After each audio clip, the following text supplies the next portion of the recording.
Today we have to write a function to check out if a pin string is valid. And when is a pin string valid? Well, pin codes should only have 4 digits or exactly 6 digits. How to go about this? Well, first of all, we are dealing with strings, as I see it. And the strings have a length property. So what we have to verify is if the string has a length of 4 or 6. If it has, we can return true. If the length of pin is equal to 4,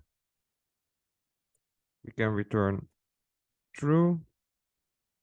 And if the length of the pin is equal to 6, we can return true as well. Else we can return false. Well, let's check it out. That doesn't quite work out.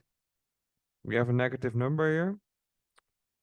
Well, to filter out any characters that are not numeric, we have the built-in method isNumeric.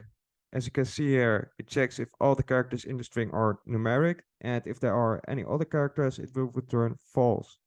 Well, let's put it to use here. What we can do is to use the AND operator to bake in a second check. And what we have to check if the pin consists only of numeric numbers. Is numeric. And we have to do the same for the pins that consist of 6 numbers. Well, let's check it out again. Submit. And there we go. I hope this has been useful. And if it was, please consider dropping a like and hope to see you in another video. Ciao.